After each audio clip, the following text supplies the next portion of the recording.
வாழ்க்கையில் அவ்வப்போது கஷ்டம் வரலாம், தவறு கிடையாது. ஆனால் சில பேருடைய வாழ்க்கையே கஷ்ட சூழ்நிலையில் இருக்கும். இவ்வாறு கஷ்ட சூழ்நிலையில் இருந்து வெளிவருவதற்கு தேய்பிறை சஷ்டி அன்று செய்ய வேண்டிய முருகன் வழிபாட்டு முறையை பற்றி தான் இந்த வீடியோவில் பார்க்க போகிறோம்.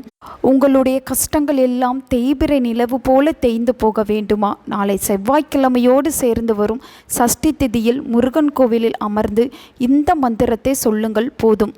சிக்கல்கள் கஷ்டங்கள் எல்லாம் நீங்கி சீக்கிரம் வாழ்க்கையில் முன்னேறி விடுவீர்கள்.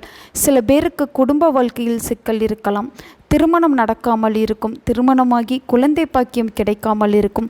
சில பேருக்கு வியாபாரத்தில் நஷ்டம் ஏற்படலாம், கடனை வாங்கிவிட்டு திருப்பி அடைக்க முடியாத சூழ்நிலை இருக்கும். தினமும் போய் வியாபாரத்தை கவனிக்க முடியாத சூழ்நிலை கூட சில பேருக்கு இருக்கும். தினமும் சில பேரால் வேலைக்கு கூட செல்ல முடியாது. அவர்களும் இந்த வழிபாட்டை மேற்கொள்ளலாம். பொதுவாகவே வளர்பிறை வழிபாட்டை வீட்டில் செய்வது சிறப்பு. தேய்பிறை வழிபாடு என்றால் கோவிலுக்கு சென்று வழிபாட்டை மேற்கொள்வது சிறப்பு. இது தேய்பிறை சஷ்டி என்பதால் வீட்டு பக்கத்தில் இருக்கும் முருகன் கோவிலுக்கு சென்று விடுங்கள். நாளை காலை 6 மணிக்கு முன்பு இந்த பரிகாரத்தை செய்யலாம். முடியாதவர்கள் மாலை 6 மணிக்கு பின்பு இந்த பரிகாரத்தை செய்யலாம். முருகனுக்கு 6 விளக்கு ஏற்றி வைக்க வேண்டும். அதில் நெய் அல்லது நல்லெண்ணெய் ஊற்றி ஏற்றிக்கொள்ள வேண்டும். முருகனுக்கு செவ்வரளி பூக்களை வாங்கி கொடுத்துவிட்டு முருகன் கோவிலை 6 முறை வலம் வர வேண்டும். இப்படி முருகனை வலம் வரும்போது ஓம் சிக்கல் மேவிய சிங்கார வேலவா போற்றி போற்றி என்ற மந்திரத்தை சொல்ல வேண்டும். முருகனை வலம் வரும்போது மந்திரம் சொல்லுவதில் எண்ணிக்கையின் மீது கவனம் செலுத்த முடியாது. ஆகவே உங்களுடைய மனதை முருகன் மீது வைத்துவிட்டு இந்த மந்திரத்தை கணக்கில்லாமல் சொல்ல வேண்டும். 6 சுற்றை மட்டும் கணக்கு வைத்து கொள்ளுங்கள்.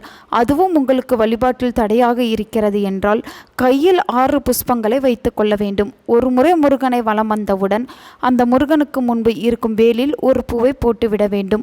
இவ்வாறு 6 முறை சுற்றி வரும்போது 6 பூக்களை போட்டுவிட்டால் கணக்கு தெரிந்துவிடும். மனது முழுக்க உங்களுக்கு முருகன் இருக்க வேண்டும், முருகனது மந்திரம் இருக்க வேண்டும்.